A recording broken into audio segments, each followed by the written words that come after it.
अस्सलाम वालेकुम, मैं हूं अनीस खान और आज है मार्च की 28 तारीख।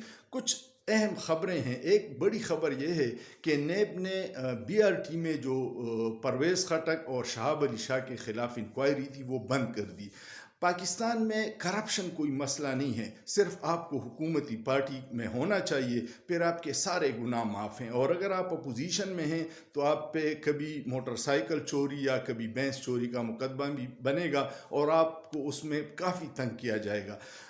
बीआरटी के मसले पे अपोजिशन जो इस वक्त है मुस्लिम लीग नून, इन्होंने बड़ा प्रोपेगेंडा किया कि उसमें लूट मार परवेज़ खटक ने की है और जैसे ही परवेज़ खटक वज़ीर आज़म के मुशीर बन गए वो उनके सारे गुनाह माफ़ हो गए।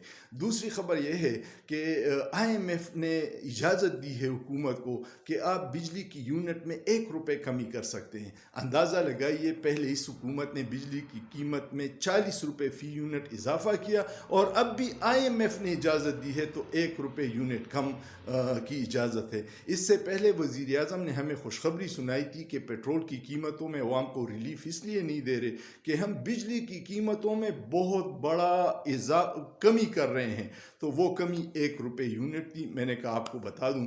एक और ख़बर बड़ी अजीब मेरी नज़रों से गुजरी है। बिलावल साहब का एक बयान है कि हम जो हैं हम न अपोजिशन में हैं और न हुकूमत में हैं, यानी दरमियान में है।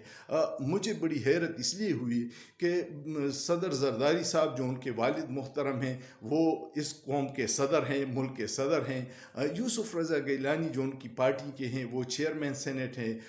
गवर्नर पंजाब सलीम हैदर उनकी पार्टी के हैं। सिंध में उनकी हुकूमत है, पंजाब में उनकी बलूचिस्तान में उनकी हुकूमत है और हुकूमत ने इनको 9 अरब रुपए सवाबदीदी फ़ंड भी दिया है। इतने हर मराद के बाद अगर बिलावल ये कहें कि हम न हुकूमत में हैं ना अपोजिशन में हैं, तो ये दरमियानी वाली सूरत हाल तो बहुत ख़तरनाक है और लोग उसको बड़ा अजीब समझते हैं। एक ख़बर यह है कि इस्लामाबाद हाई कोर्ट 26वीं तरमीम के बाद बेबसी का अंदाज़ा इससे लगाइए कि इस्लामाबाद हाई कोर्ट के लार्जर बेंच ने, जिसकी सरबराही चीफ जस्टिस डोगर साहब कर रहे थे, उन्होंने इमरान खान से मुलाकातों की जो शेड्यूल थी वो कर दी थी कि आप सियासी रहनुमा हफ्ते में 2 बार मुलाकात कर सकते हैं, उनके वकील, उनकी फैमिली। लेकिन कल जब सियासी वफद, उनसे 6 बंदों का वफद वहाँ मिलने गया, उनको 3 घंटे बिठाए रखा और फिर उनसे मुलाकात नहीं करवाई गई।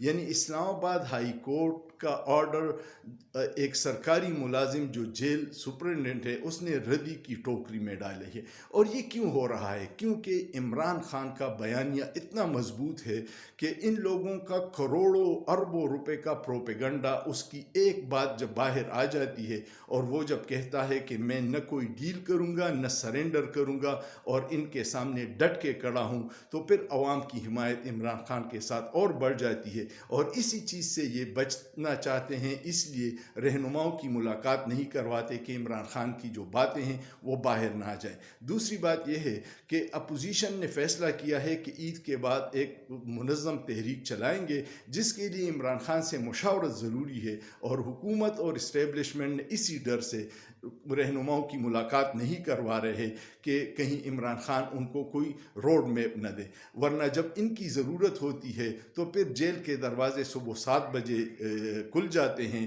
और इमरान खान से रिक्वेस्ट की जाती है कि तरनोल का जलसा कैंसिल कर दीजिएगा।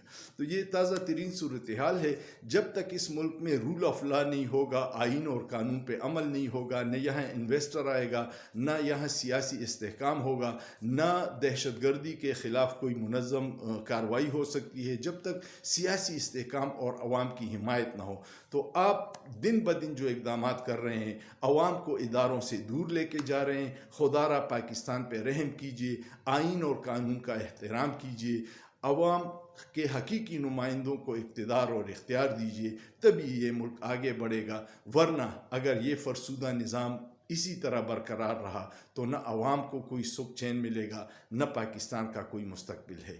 उम्मीद है आपको ये वीडियो पसंद आई होगी। वीडियो पसंद आए तो इस पर कमेंट कीजिएगा, लाइक कीजिएगा, शेयर कीजिएगा और सोचिए। सोचना जुर्म नहीं है।